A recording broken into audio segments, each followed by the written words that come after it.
O- Okay, this is the mini project section over here. So I am going to ask you to do this one. Um, so basically you're going to have to choose one of these here and then answer these questions. And you submit this um, as a Word document and give the Word document the name.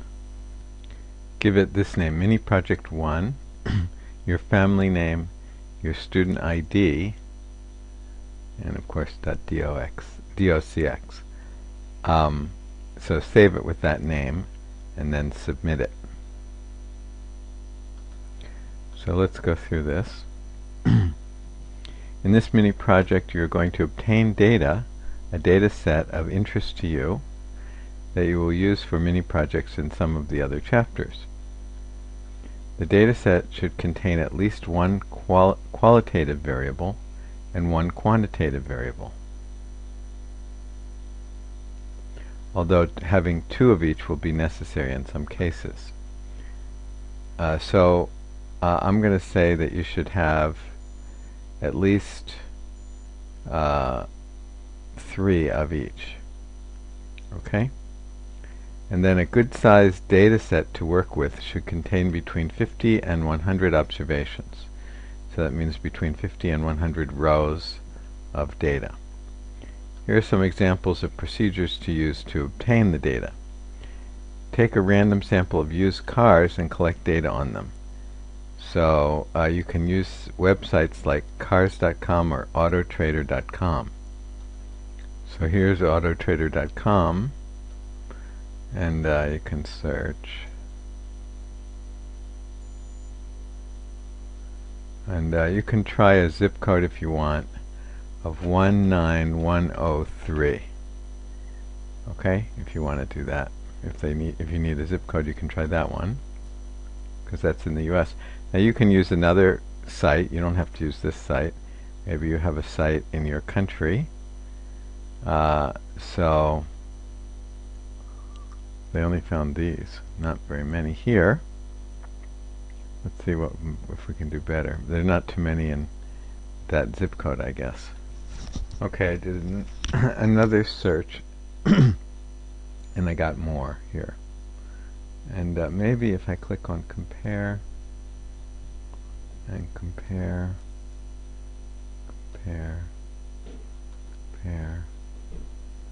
let's see what happens with that.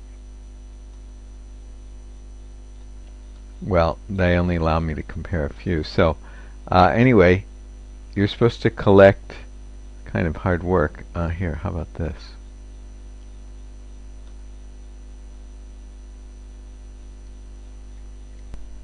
Anyway, you're supposed to collect at least 50, and you can choose the variables that you want. For example, here's city and highway gas mileage, so those are numeric. And you can choose other variables as well, and then you have to collect that for each car. Okay, you can check other websites that might display this more conveniently. If you could get it to display something like almost like an Excel spreadsheet, then you could just drag and copy it. So that would be much easier to do. But if you can't find something like that, then you have to go through each one, click on it maybe, or you don't have to click on it, but here's a color. So you could copy that into a spreadsheet and copy this into a spreadsheet. But that's pretty hard to do. Maybe clicking save might help you, I'm not sure. But as I said, if you find another website where you could just have it like as a spreadsheet or something close to like a big list, then you could just drag and copy it. Anyway, that's what you have to do. Okay, now they say you can examine real estate ads in your local newspaper or online and collect information about houses. So one thing I can suggest, a different one instead of cars, is I can suggest that you look at this. So this will be much easier. So if you look at Craigslist, which is a website, you can look at Tokyo, for example. You can look at apartments or sublets or rooms or whatever, and you can easily collect data by looking at that. So you can try that if you want, if you prefer that. They say you can also go to a government website like this and collect data like that, so you can do as you wish. Do something that you're interested in. It doesn't have to be one of these. Or you can take a random sample of students and ask them questions such as how much money did you spend on books last semester? How many credit hours did you take? And so on. Yeah, remember, you have to collect at least 2 numeric and 2 qualitative variables. Here's another possibility here. Once you have collected the information, write a brief report that includes answers to the following tasks or questions. Okay? So you're supposed to do that. Submit it on, submit your data in a spreadsheet, actually. Okay, so for the spreadsheet, you should call it the same thing as what we were calling this part, but put in the word mini project 1 data. Okay, and that will be the name of the spreadsheet. And of course, your name and ID. Okay, and submit both of them. In fact, in general, I want you to zip whenever you're submitting more than one document. You should put them into a folder and zip them, and don't use RAR. Use .zip. Do not use .rar. Some students use .rar. I don't want that. I don't have that conveniently on my computer, so I don't want to have to deal with it. So use .zip. Zip them together and submit it as one document, one zipped document. Okay? So do that. Okay, let's also look at, this is, okay, entering and saving data in Excel. So just to review how to do that, start Excel, use the mouse or the arrow key to select where you want to start entering your data. Data can be numeric or text. The rectangles are called cells and are collectively known as a spreadsheet. Okay, well, I think you guys know how about this. You save it. You can read this if you don't know it. To retrieve the file, select File, Open. Okay, I hope you know how to do that. Creating new columns from existing columns. Many times, such as when you need to calculate this or this, you will need to calculate a new column of values using one or more existing columns. So let's try that together. So suppose we have something like this, and we want to have the square of 52 in here. So I want to have 52 squared in here. I want to have 48 squared in here. I want to have 49 squared in here. How do you do that? Let's do that together. So suppose I have these numbers here in this column F, and over here I want to have the squares of them. So I want to have 1 squared, 2 squared, 3 squared. So here I want to have 9, here I want to have 16, here I want to have 25, and so on. How do I do that? You type equals, because it's a formula, and then you put in here. Now you can either do it this way, times that again. You can do it that way. That will work, and I could copy that down a few cells just to show you. Okay, so that worked. Or you can do it the way they suggested in the book, which is to use this.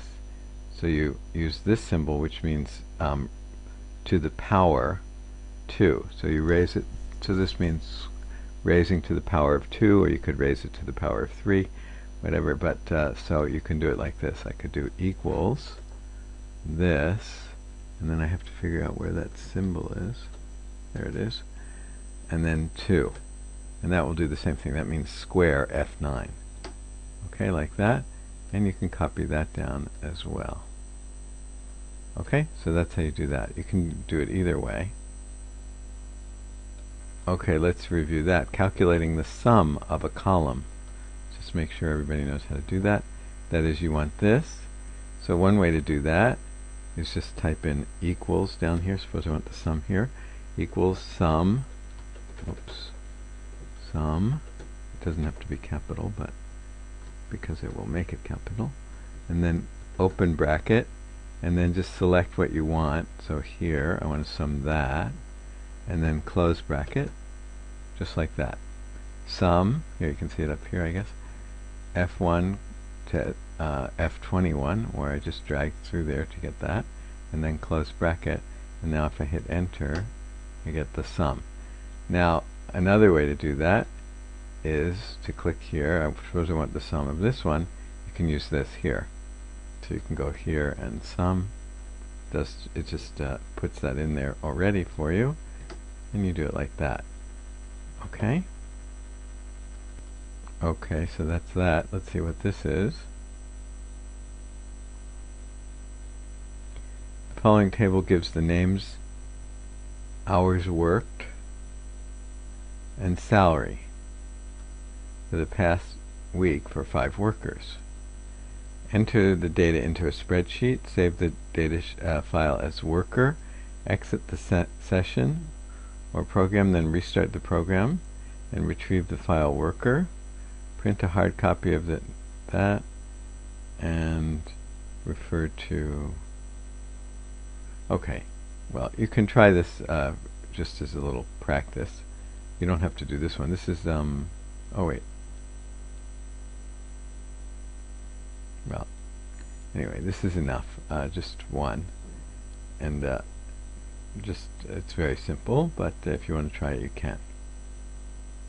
Okay, and the glossary, what is this? Census, continuous variable, cross-section data, data or data set, descriptive statistics, discrete variable. You should know all of these. Element or member, inferential statistics, observation or measurement, population or target population, qualitative or categorical data, qualitative or categorical variable, quantitative data, quantitative variable, random sample, representative sample, sample survey, simple random sampling, statistics, survey, time series data, variable, and that's all. So you should go through and review these, make sure you're comfortable and you know them all. And you can also take a look at this Excel manual, which is here, and that tells us some of the stuff that we just saw before. Okay? So take a look at that as well. Okay, that's the end of this week's lectures. We will have a new set of lectures that I'm probably going to ask you to view at home. I haven't decided yet, but I'll let you know for sure.